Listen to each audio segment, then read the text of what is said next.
Já parou para pensar como era o Brasil 10 mil anos atrás? Pois a gente vai mostrar como vivia o povo que chegou aqui milhares de anos antes do descobrimento. Esse povo chegou muito antes até do que os índios. É verdade. Olha, os repórteres Sônia Bride e Paulo Zero visitaram os lugares que contam essa história. Uma história que tem rosto e tem nome. Luzia, a primeira brasileira.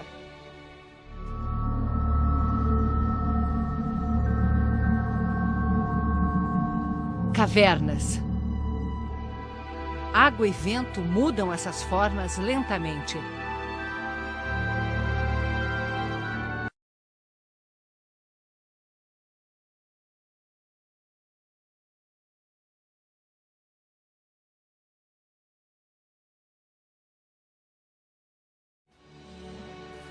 Já parou para pensar como era o Brasil 10 mil anos atrás?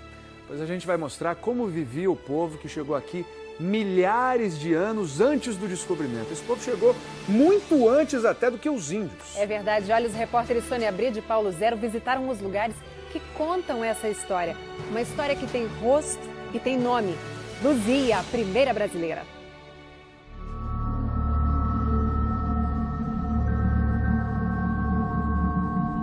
Cavernas. Água e vento mudam essas formas lentamente.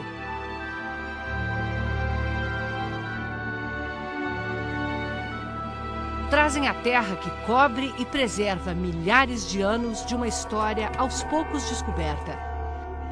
A chegada ao continente americano da espécie que conquistou o planeta, o Homo sapiens.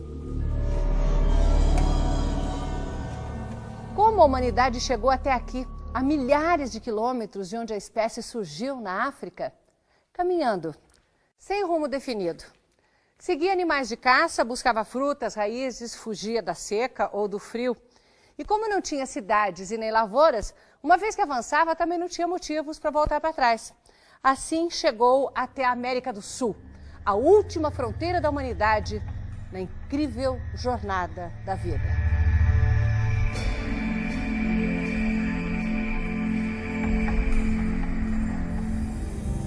A nossa espécie surgiu na Etiópia. Há 2 milhões de anos, o Homo erectus já estava deixando a África. Fósseis desse nosso ancestral foram encontrados na Ásia e em toda a Europa. Há 80 mil anos, o Homo sapiens, a nossa espécie, começou a se espalhar pela África e o resto do planeta. Foram muitas levas de migrações. Ele ocupou a Ásia, chegou à Austrália e Polinésia. Na última era do gelo, Ásia e América ainda eram ligadas por terra. O Homo sapiens atravessou o Estreito de Bering e se espalhou pelo continente. Há 13 mil anos, já ocupava estas cavernas em Lagoa Santa, Minas Gerais, uma das maiores concentrações de fósseis humanos das Américas. A gente realmente está conseguindo ver as crianças, os jovens, os adultos, mulheres, homens, e ter uma noção de como esses grupos se comportavam como uma população. Um povo que tinha rituais.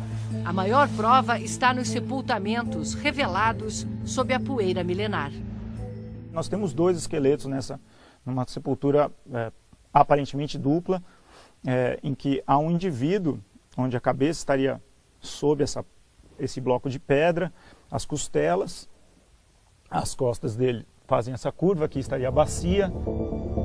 Por que eles foram enterrados assim? Uma passagem para a vida após a morte? Ou uma homenagem dos vivos à vida que se foi? A região está cheia de mensagens deixadas por eles. Cenas de caça, da incrível variedade de animais que andava por aqui. O primeiro a registrar essas mensagens do passado foi um dinamarquês, Peter Lund, ainda na primeira metade do século XIX. Lund fez muitas descobertas reveladoras. A principal neste lugar, o Sumidouro, onde na época da seca o riacho some para dentro de uma caverna subterrânea que na estação das chuvas transborda formando um lago.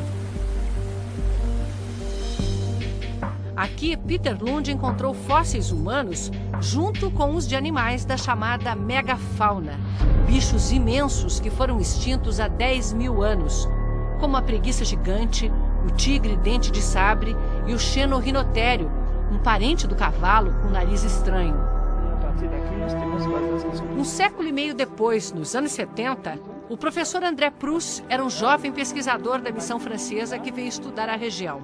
Quando nós estávamos escavando na parte de cima, ou seja, menos de 7.000 anos, nós encontramos várias pinturas enterradas. Foi o primeiro caso, acho que na América Latina, em todo caso no Brasil, que permitiu a gente ter uma comprovação de que pinturas, daquelas que a gente chama de rupestres, tinha vários milênios de existência.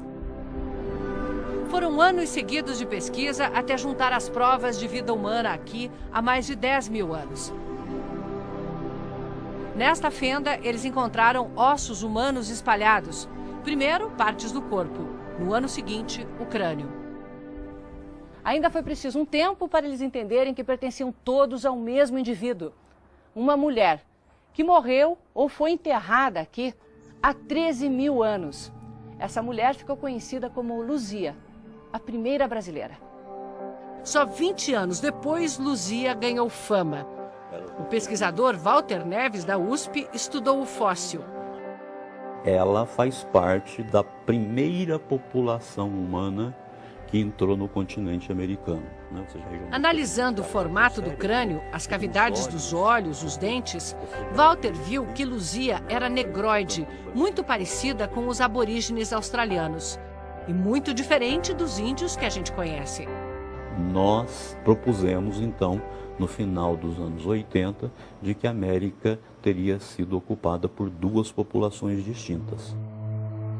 Segundo essa teoria, a população mais antiga, o povo de Luzia, teria atravessado o Estreito de Bering há 14.000 anos. E pelo Alasca foi descendo até chegar ao Brasil. Há 11.000 anos veio outra leva, a dos ancestrais dos índios atuais. A reconstrução artística deu um rosto para os primeiros brasileiros. Esses são os traços de Luzia.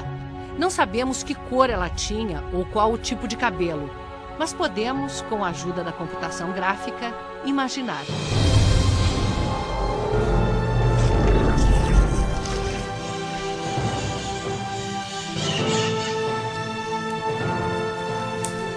E não é só o rosto.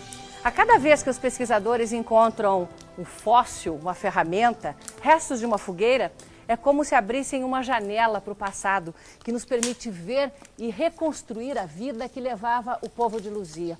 Uma vida dura. Poucos passavam dos 35 anos. E eles não viviam nessas cavernas. Eram nômades. Caçavam, colhiam frutas, muitas raízes. Nessas cavernas eles passavam alguns dias, se abrigavam e seguiam em frente. O povo de Luzia era exatamente igual a nós. Tinha as mesmas habilidades, a mesma inteligência que nós. Éramos nós, antes das cidades, do desenvolvimento, da agricultura, iguais a nós, num mundo muito diferente e perigoso.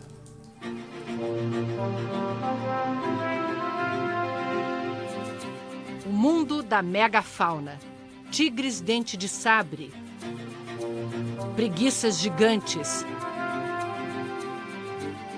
Como é que iam chegar com a sarabatana, um arquinho igual aos que meu filho brinca, diante de um mastodonte?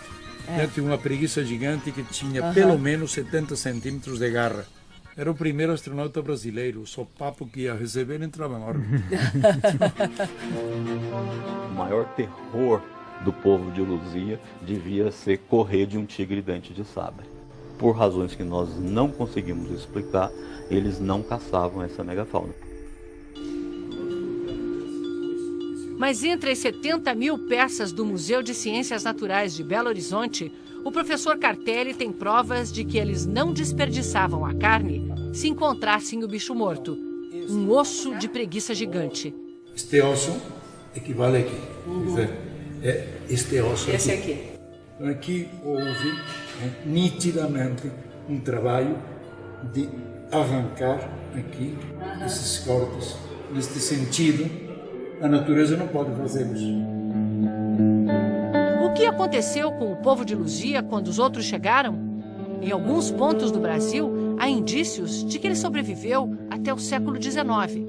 Em alguns locais eles foram completamente substituídos, como, por exemplo, na costa brasileira, você não tem vestígio dessas populações, né? E em algumas regiões houve cruzamento entre essas duas levas. Mas seriam mesmo esses os primeiros brasileiros?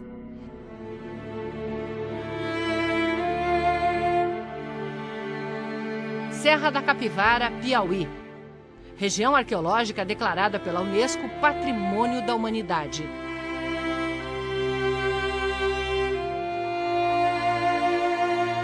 Na paisagem deslumbrante da Caatinga, galerias de arte a céu aberto, deixadas por povos que viveram aqui. Um registro rico da fauna da região quando havia aqui uma floresta úmida. Cenas de uma sociedade que valorizava a interação social. Danças, festas. Um parto feito por um xamã para falar da vida ou por um homem que acabou de descobrir a emoção de ser pai. Esses tracinhos são uma espécie de contabilidade? Um calendário? Isso é a primeira escrita. Eram povos que tinham tradições, que tinham crenças. Nós escrevemos tudo que nós sentimos. Eles, então, gravavam desta maneira. Só que tinha um código, e esse código se perdeu com esses povos. Ninguém conhece esse lugar como a pesquisadora Nied Guidon. Os estudos liderados por ela tentam mostrar que a chegada às Américas se deu muito antes do povo de Luzia. As datações mais antigas que nós temos são de 90 mil anos. Temos datações de carbono 14 de 58 mil e uma grande quantidade de 30, 20 mil. Tudo indica que vieram da África. A teoria dela é de que há mais de 80 mil anos, os primeiros humanos vieram para cá direto da África, cruzando o Atlântico em balsas, empurrados por fortes correntes marinhas. No bem montado Museu do Homem Americano, em São Raimundo Nonato, podemos ver os fósseis humanos encontrados na região. Os esqueletos são mais recentes do que o povo de Luzia. Mas as provas de que o homem estava aqui há mais de 80 mil anos são essas ferramentas de pedra lascada. A datação foi feita com base em carvão encontrado junto com elas. Mas parte da comunidade científica acha que essas pedras não foram moldadas por humanos.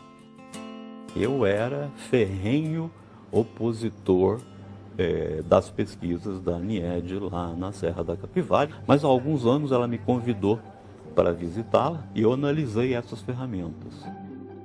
Eu saí dessa visita, digamos que 99% convencido de que ela está correta.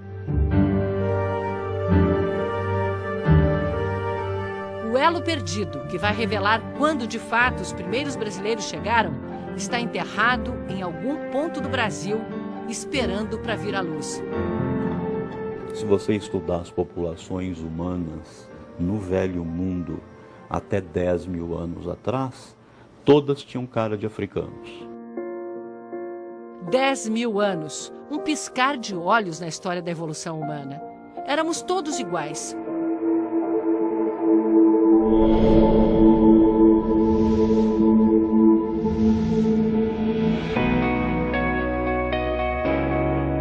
Foi o ambiente onde os humanos se estabeleceram que mudou traços, cores, criou a diversidade humana, mas não mudou a espécie, que continua única, igual.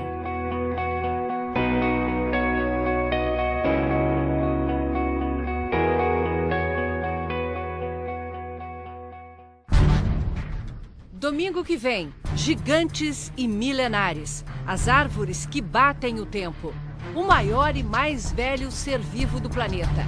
Uma floresta inteira é apenas um organismo. E o pinheiro que já tinha 3 mil anos quando Jesus nasceu.